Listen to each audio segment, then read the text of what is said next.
Welcome to Sports from the Couch. I gotta say, it's the stupidest thing in sports. With your host, Mike Mercado. Players cannot stand him. Coaches cannot stand him.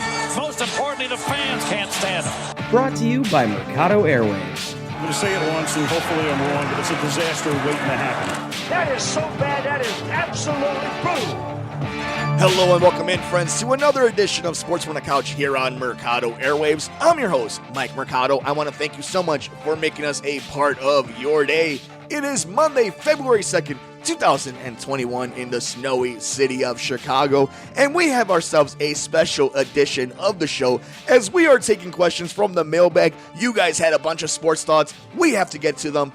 From who will be the Bears' starting quarterback to our thoughts of crazy MLB and its Hall of Fame, Chicago superstar coming back home, and so much more. But before we get to all that, let's take care of some housekeeping notes. You can follow us all over the universe. I'm on Twitter at Mike M Media. I'm on Instagram at Mike Mercado Media. And the show is on Twitter at Couch Sports Talk. Like, rate, review, and share us wherever you get your favorite podcasts at Mercado Airwaves.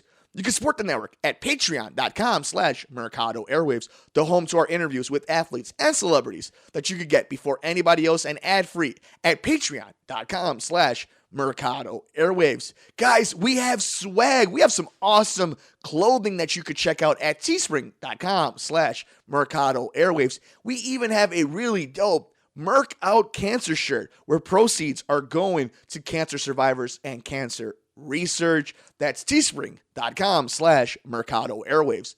Like us on Facebook at Mercado Airwaves. Subscribe to us on YouTube, youtube.com/Mercado Airwaves Network. Come play video games with us on Twitch, twitch.tv/Mercado Airwaves. And keep up to date with everything from the podcast network, from the true crime show, the pop culture show, the interviews, and everything in between on Twitter at Mercado Airwaves. Alrighty, friends, let's go ahead and get into the mailbag. If you would like to submit a question to the show, send us an email at sportsmercadoairwaves@gmail.com. Leave us a comment on Twitter at Couch Sports Talk. I'm on Twitter at Mike M Media, and of course on Instagram at Mike Mercado Media.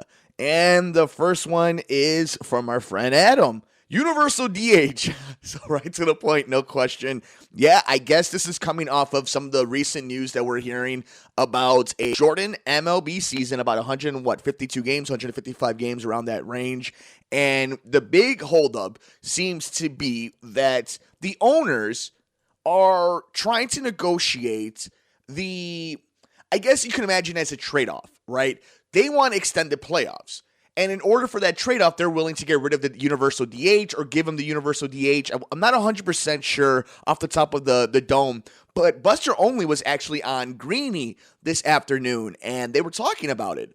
And it's really interesting because at the end of this conversation, and they're going into minute detail and the nuance of what's going on between these negotiations, and at the end of it, it just came down to they're arguing for the sense of arguing, for the sake of it, and a lot of it is because of the 2016 CBA, because the Players Association got hosed by the owners, which typically happens. The owners typically win when it comes to player association versus ownership CBAs, right? So now you're at this point where they're arguing about whether or not they should have a universal DH, whether or not they should be more teams in the playoffs, whether or not they should delay the start of the season, push it back a little bit. You know, I think this idea of like that is this bad thing, really start thinking, would you rather have baseball? Yeah, it's going into the football calendar, but wouldn't you rather have baseball deeper into October and a little bit into November, opposed to February and March? You know, I understand the spring training aspect of it, but I just feel it's better off right now, and this isn't forever, but for right now, move the schedule. You've done this dance before. It is February of 2021. You have done this before already. Just do the rational thing. Work with each other. Talk with each other. These two sides make so much money, and you're seeing it the way it impacted the free agency in the offseason. It is February 1st. It took to the end of January for Nolan Arenado to get moved, for the Cubs to make a big play for Cody Bellinger. Like, there was so much time, and a lot of this is just the way the relationship between these two sides work. And right now, they're again threatening the start of a season, not being on the same page. Can you imagine what this is going to look like a year from now when they are in negotiations to get the new CBA? It's going to be a nightmare. You hope Theo and Griffey being over there in the commissioner's office will help out a lot of this craziness, but they're going to take this thing to the last second. And I do think that a strike is in play. And what's crazy is this is all about TV deals. All of this comes down to, can you make money from your television partners? And there's no surprise, people who've never heard about this stuff are now experts in it throughout this entire pandemic.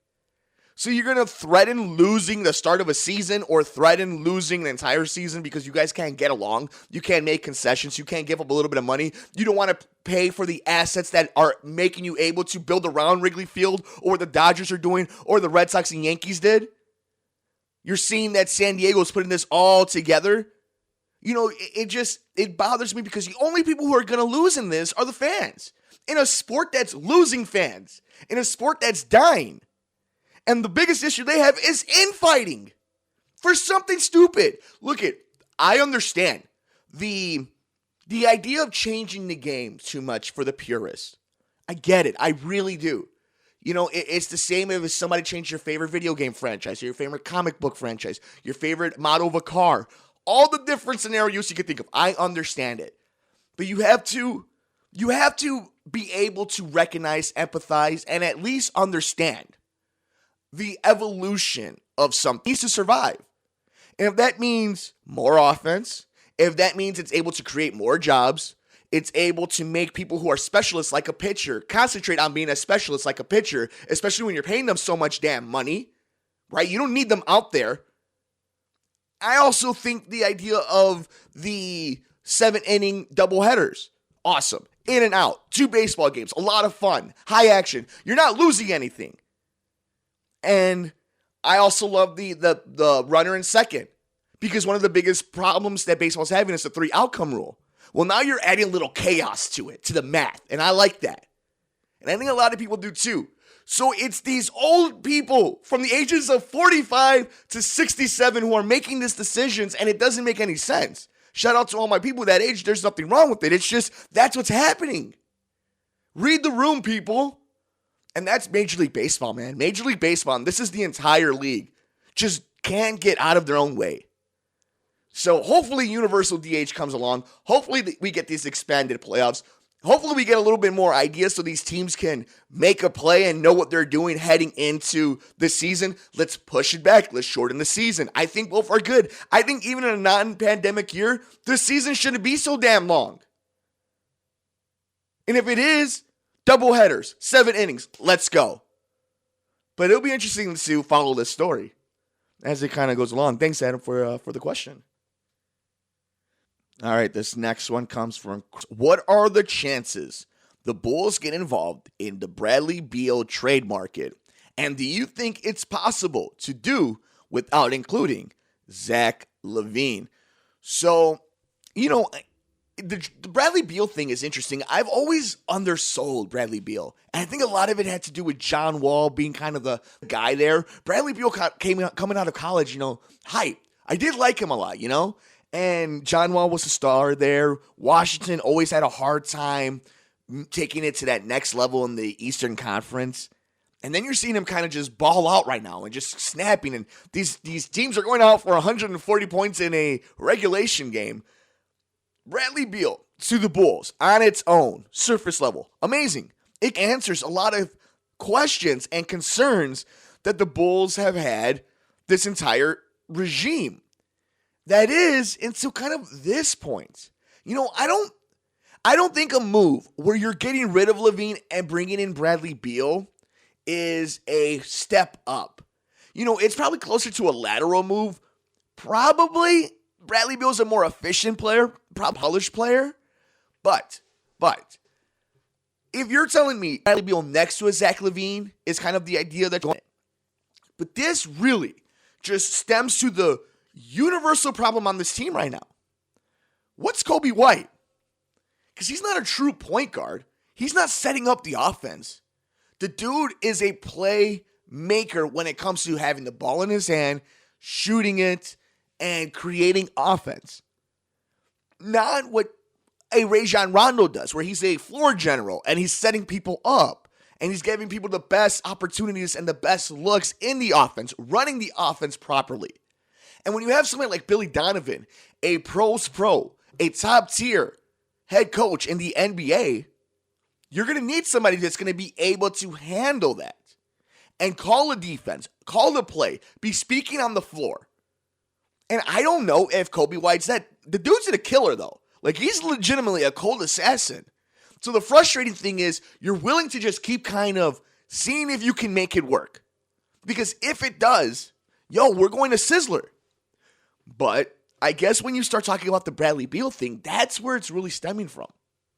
Because it's not bringing in an Anthony Davis or a Giannis or Embiid. Somebody who's the total kind of opposite of what your star players are right now. But to be fair, I've also seen Lauri Markkanen kind of ball out. So there's a lot of interest in this team. There's also this weird bad habit that they need to kind of get themselves out of. And Billy Donovan definitely has done that. They've lost like 6 games with 4 points or less. So they're in games. And I was talking about this in the beginning of the season where I didn't think they were going to make the playoffs. But best case scenario for this Bulls team, in my opinion, if you were going to legitimately try to rebuild this and not just try to do a quick turnaround, would have been to be competitive, to try to get to that 7 to 9 seed and get in that tournament, the 7 through 10 tournament, and, develop that way. But still not make the playoffs and get a nice draft pick. This time around, what I'm seeing right now, though, is kind of close to that. They're making those mistakes. But when I can see that you can win these games, when you're hanging around with the Lakers and you're beating some of these teams in the NBA and you're having good performances and you got guys who are talking you up around the league, my expectations change a little bit. And perhaps they have. I still don't think this is a team that's going to make any playoff push. God bless them. They don't need to. The question is, what do you do to kind of put that final piece in the engine to get it rolling? And when you ask about Bradley Beal, it's an amazing talent, but it's really the answer to a question nobody really wants to ask or nobody knows how to ask. It's, what are we going to do with Kobe White? And what are you going to do with Zach LaVine? And what are you going to do with Lauri Markkanen? It's funny because I think a lot of people believe that a lot of these guys are still going to be part of that, whatever that team is that's going to try to go for championship number 7. But you really think about it, a lot of these dudes are coming up on contracts. A lot of dudes are balling out right now. And you're marrying yourself to these guys to hope that at some point you're able to make a real run and bring in a superstar. But if you're signing Zach LaVine to a max deal, Lauri Markkanen to a max deal, that doesn't leave room to bring in anybody. So the Bradley Beal deal is really interesting, and to see if they're in that sweepstakes. But at the end of it, I think we can say this. The Bulls have been more entertaining, have been a better show, and still have been a little disappointing all at the same time, and all those things can be true. But we'll definitely keep our eye on and see where the Bulls are when it comes to the trade market this season. This next one is from our friend Jake. Any thoughts on the Rams and Lions trade being in Chicago? How does it affect the NFC North? Well, it affects the NFC North because Jared Goff, thank you, Jake, by the way. It affects the NFC North because Jared Goff is now going to be played against the Bears twice a week and the Packers twice a week and the Vikings twice a week. It's interesting. The NFC North doesn't always get the love it deserves, rightfully so, because you have the Packers that just kind of run through the division, but it's always a competitive division for the most part. It's never the most embarrassing thing. Even though here in Chicago, we bury the hell out of the Bears, deservingly so as well, but then you bring in a guy like Jared Goff to Detroit. It's such a Detroit move. You know what? Let's talk about it. I have it up right here. In a blockbuster trade, this comes to us from CBS Sports. In a blockbuster trade, the Lions sent Stafford to the Los Angeles Rams in exchange for the Rams' first-round draft picks in 2022 and 2023, a third-round pick in 2021, and quarterback Jared Goff. And there's more details about it, but that's essentially the big thing. So let's break down I guess there's so many things you could talk about. The Deshaun Watson part of it. You're seeing what they were offering for him. And there's even reports out there saying that some teams offered more. But it's funny because this is the perfect example of why trades are so hard and weird in the NFL. Draft picks are they're so valued, and rightfully so, because it's so much, it's better for you. It's so much better for your organization if you can win with controlled contracts that aren't just so ballooned when it comes to your salary cap. Makes all the business and logical sense in the world. But it's also like playing the stock market, which we've learned a lot about here in the United States the last few days. You have to be willing to play the lottery, have those scratch offs, because at the end of it, you're hoping that you get yourself a Deshaun Watson, a Matthew Stafford, Patrick Mahomes, Aaron Rodgers, so on and yada, yada, yada. Detroit's had the number 1 pick. They're getting another number 1 pick quarterback. That's why when it comes to the Deshaun Watson thing and the Bears, I've kind of understood why a lot of people are willing to just sell everything for Deshaun Watson. It makes sense. Now, one of my biggest arguments and complaints and just thoughts in general when it came to Ryan Pace coming back and a Matt Nagy coming back and a Ted Phillips coming back, so on and so forth, we've had this conversation, is they're going to do whatever it takes to keep their job. But if whatever it takes to keep their job lands you Deshaun Watson, I'm here for it. I understand. Why would he want to come here? I don't know. That's not for me to tell you. That's for him. He's earned the right to pick whatever team he wants to. I wouldn't pick the Bears either. But if you're the Bears, why wouldn't you? Just whatever they wanted. You might end up 4-12. But the goodwill, your faith changes, and he's a talented enough quarterback where he can make up for a lot of your faults. And if you make a right move here and there, 4-12 becomes 12-4. And that's why when I see this trade, I see the value Matthew Stafford got. And you can look at this 2 ways. This was, how much was Matthew Stafford worth? Or how much did it cost to get rid of a Jared Goff? That's kind of the underlying feeling when it comes to a lot of people. Jared Goff could ball out for all we know. I have no idea. We'll see what happens in Detroit. What I do know is we saw what the details are of this trade. And we know there's a huge trade market for a lot of different people right now in the NFL. A lot of valued quarterbacks that have done a lot of great things in this league, including one quarterback who's the future of this league, who's already arrived. So I don't know. I want to say that this opens up everything for the Bears. The only thing it opens up is the imagination that, you know what, why not? Because the Rams haven't had a first-round pick in God knows how long. Some teams don't value it. Do I think the Bears are anywhere near winning a Super Bowl? No. But in the NFL, the turnaround is so crazy. Why wouldn't you bet everything on it? Why wouldn't you? Why wouldn't you go against the house and see if we could just catch lightning in a bottle? If there's a position to do that too, you're not talking about a game-changing wide receiver, which is amazing, or a running back, or a defensive player. You're talking about the most important position, arguably, in all of sports. If there's ever a risk to be taken, it's probably that one. And you're kind of seeing what the market is now. So I think Stafford going to LA, going to be interesting to see him in that offense. He's got weapons. He's got experience. We all know how talented Stafford is. The question is, what happens when you're in the playoffs? You're in Detroit. You've only been there a certain amount of times. And when you haven't been able to win. And it's a team sport. We all get it, but that's just what the facts are.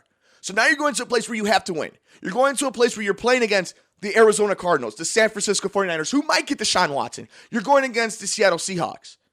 So you're going against guys who have all been there or are trying to be there or the future of the league. Matthew Stafford probably has more pressure under him now than he did in the NFC North.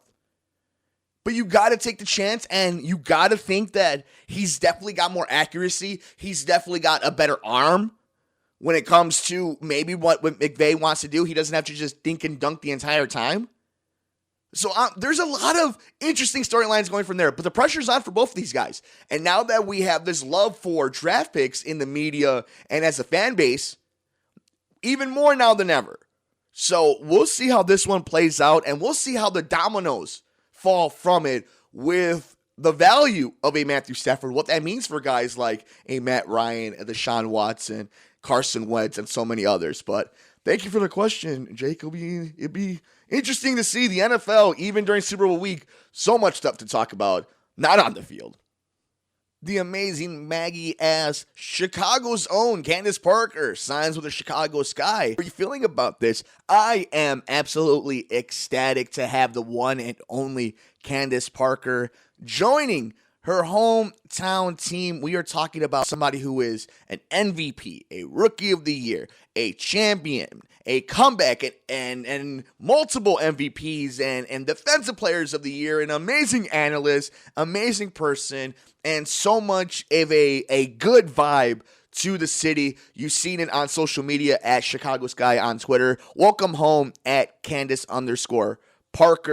And this is from the Los Angeles Sparks, forever woven into the elite tapestry of Los Angeles basketball for the 13 years of achievements and accolades on and off the court. Our city and our fans, thank you at Candace_Parker. Go Sparks. And yeah, I mean, you talk about Mount Rushmore of LA basketball. Think for a second. Think about the amazing professional basketball players that have played in Los Angeles, and even for the Los Angeles Sparks. And Candace Parker arguably is the best one of all of them. Like, that is unbelievable. And I was asking this question, and from what I've heard, I'm not going to pretend to be a WNBA expert. Everybody knows how badass a Candace Parker is. And Diana Taurasi also coming back to the league. She signed back with the Mercury. But what I was asking is like, okay, this signing, is this one of these make goods? Let's bring a aging veteran back home. Let's sell some tickets. Let them go on their farewell tour. And apparently not. The experts are saying this is somebody who's still a defensive beast, somebody who knows how to space the floor, who knows how to command the floor, who's a great team leader, who knows how to win. It's just the offense has kind of come down a little bit, but you got to think that with everything the way it's been and the COVID season and knowing you're coming back home and that energy boost to a pretty good team already, that she's going to be on beast mode, I think. And again, we're going to keep a close eye on this one. We're going to have some experts on the show. But, yeah, I mean, Candace Parker coming back to Chicago, signing with the Sky. This is a huge move. You know, this is a huge move. I don't know what to equate it. I guess this is like John Lester coming to the Cubs and being that starting piece or that foundational piece. That's what I can think about the most recent Chicago team. We'll see how it plays out the White Sox if they end up going on a crazy run. Who was that linchpin? But I think for the Sky, you might have found it. And if, oh my God, this leads to a championship, let's go. So shout out Candace Parker coming back home to Chicago and play for the Sky. I hope we get a chance to safely see them in the arena too. That would be awesome. So thank you, Maggie, for the question. Oh, look, we got one from good brother Alex. Who will be the Bears' starting quarterback? Well, before we answer that, don't forget, if you are a pop culture fan, you could check out the Pop Culture Show, the podcast, The Good Brothers, with your host, Alex Mercado, and moi. I'm on it. Check us out wherever you get your favorite podcasts at Mercado Airwaves, and they're on Twitter at Good Brothers Pod. So who will be the Bears' starting quarterback? There's a few guys. I was looking at this a few days ago. You know, guys from like Jameis Winston, Cam Newton. I'll throw them on there just because people are talking about it. Deshaun Watson, Aaron Rodgers. I mean, he talked about it, but then he goes on Pat McAfee's show and, you know, says, no, I'm staying. I don't know why people make a big deal out of this. Matt Ryan, so on and so forth. Ryan Fitzpatrick. Okay, so Stafford out of the equation. He's in LA. Done. Okay, Jared Goff out of the equation. He's in Detroit. Done. Sam Darnold, does that interest you? I guess the idea is, what do you want to see from this Bears team? We talked about it with the Deshaun Watson idea from the Stafford and Jared Goff trade between LA and Detroit. If you're looking at it as, like, let's rebuild, then what I do is I bring in a veteran, I draft somebody, and I play Nick Foles. That's it. That is literally it. You bring in Matt Ryan or somebody like that. You have Nick Foles carry a clipboard, and you draft a quarterback somewhere in this draft. That's if you're rebuilding. If you're trying to compete, If you're trying to compete, then you invest on every other position but quarterback, get a veteran, and you hope for the best. You just try to run it. Just try to catch lightning in a bottle. If you want to do some chaos magic and watch the world burn, you give up the entire franchise for Deshaun Watson. So what do I think? Out of all those scenarios, how do I think this plays out? I think if you're doing the veteran idea and then drafting somebody and keeping Nick Foles in, I guess you're looking like at a Matt Ryan or a Ryan Fitzpatrick. If you're looking at developing somebody while also maybe trying to win and catch lightning in a bottle, that middle option, Sam Darnold, Jameis Winston, and then obviously Deshaun Watson. It'd be interesting to see where Jimmy Garoppolo falls in all this, if Bill Belichick wants to kind of get him back, if he stays in San Francisco. But like I keep going back to names like Jameis Winston and to names like Ryan Fitzpatrick. I think the best you'll see if you're looking for big names for the Bears is somebody like Matt Ryan. And like if it's really hard to get cap space for Deshaun, it's going to be really hard to get cap space for Matt Ryan. But if you're asking me, yeah, I guess that's where I'm at. And it's not really inspiring. It's not. Because the right thing would have been to draft Deshaun Watson when you could have. And you wouldn't be in this mess. Or at least things would feel a little bit different. But I think those are the scenarios. Those are the scenarios right there.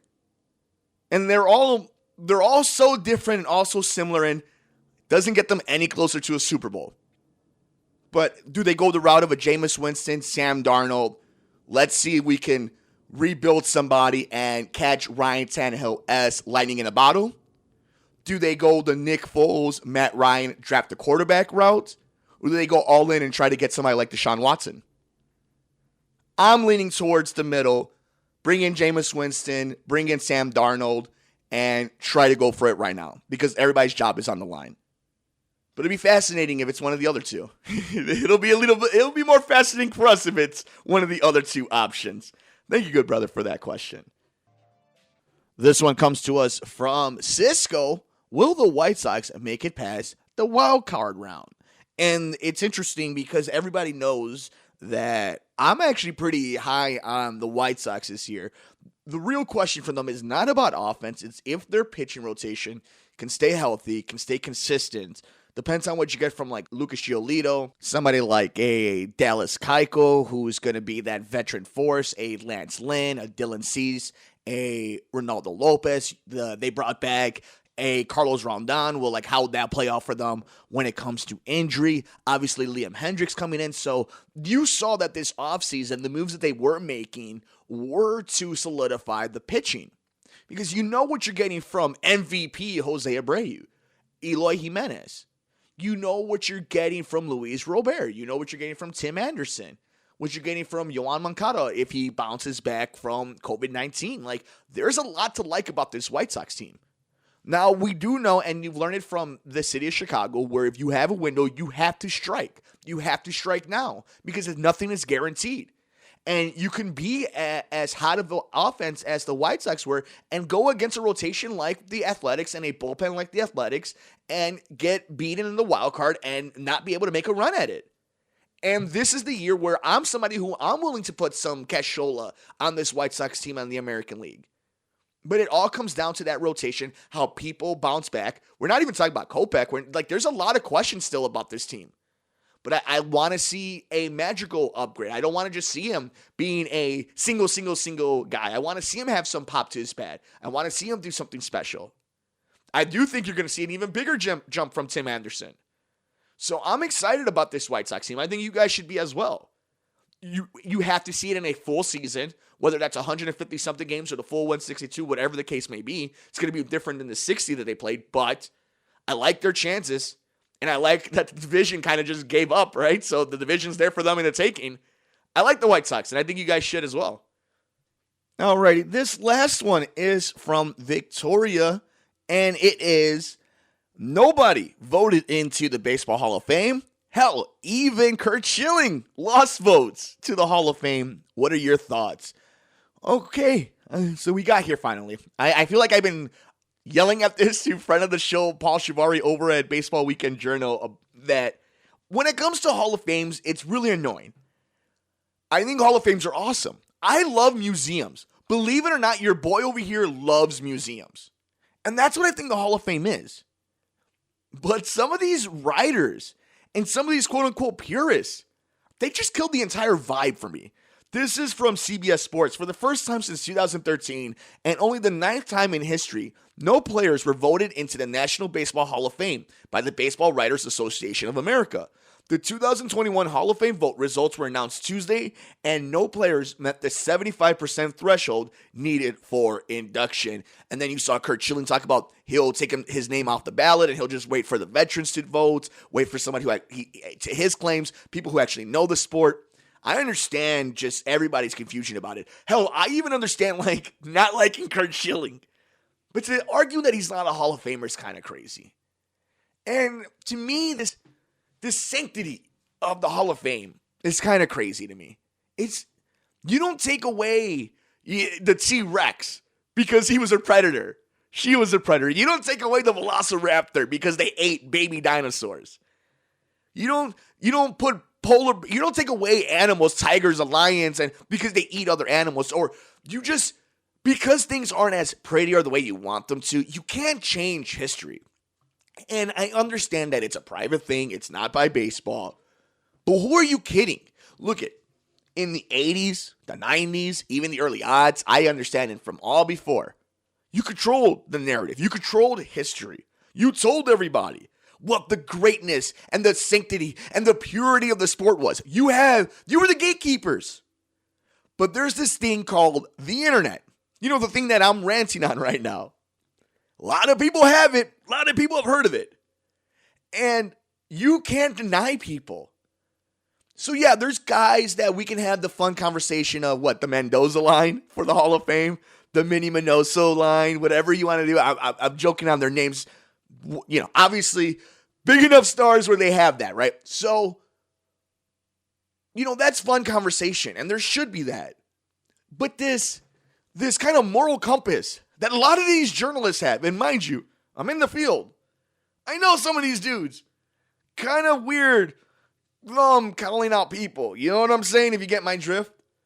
So, if you're going to tell me that this guy's a Hall of Famer, but this guy isn't, this guy's morality was better, but this guy wasn't, there's no way this guy was a cheater, but this guy was, that's crazy. How can one person be a Hall of Famer and one can't be? If they're literally the same, but because you felt one way of this guy or he wasn't nice to you in press conferences and so on and so forth, that's some petty stuff. And this is beyond, for a lot of people that call it the SJW era, this was before that. That journalists and big, manly, cigar-smoking, whiskey-drinking sports writers got butthurt about things. And, I mean, look at it. How many guys were... Mariano Rivera was the first unanimous Hall of Famer? Think about the guys that means that. So Greg Maddux wasn't a unanimous first ballot Hall of Famer. Somebody thought he wasn't. That's another thing I hate is first ballot. Either you're a Hall of Famer or you're not. You know? 1 year doesn't make you one and 1 year doesn't. That is the most asinine thing about the Hall of Fame.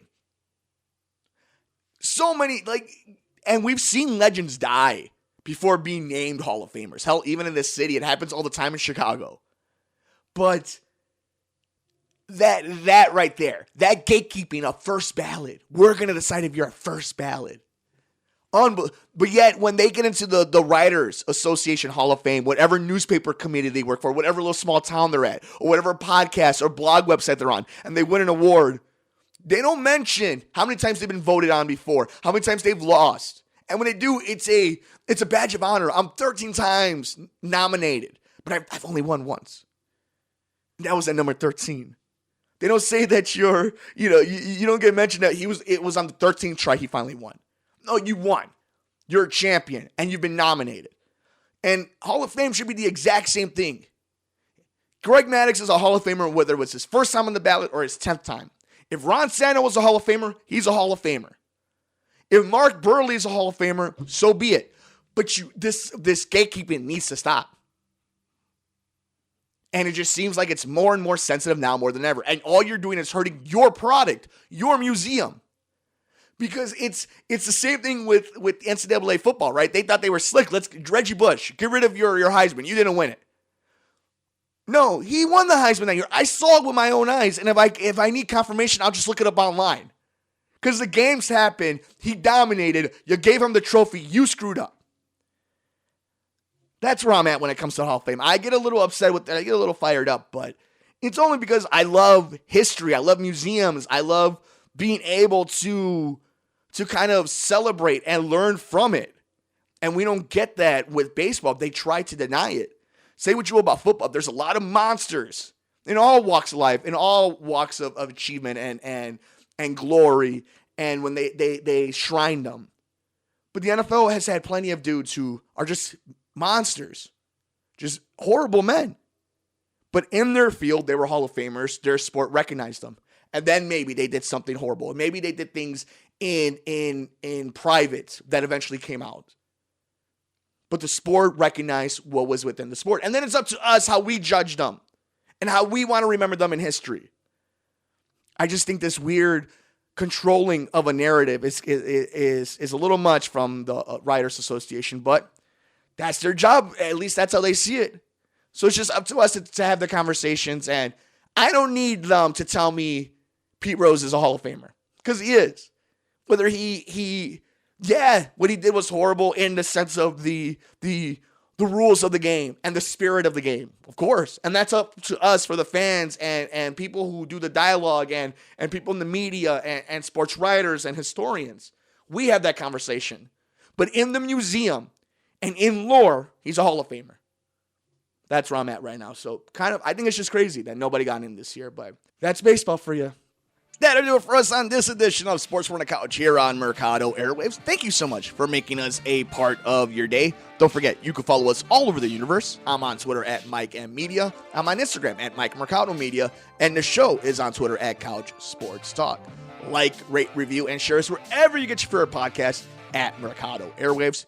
You can support the network at patreon.com/Mercado Airwaves, the home to our interviews with athletes and celebrities that you could get before anybody else and ad-free at patreon.com/Mercado Airwaves. Guys, we have swag. We have some awesome clothing that you could check out at teespring.com/Mercado Airwaves. We even have a really dope Merc Out Cancer shirt where proceeds are going to cancer survivors and cancer research. That's teespring.com/Mercado Airwaves.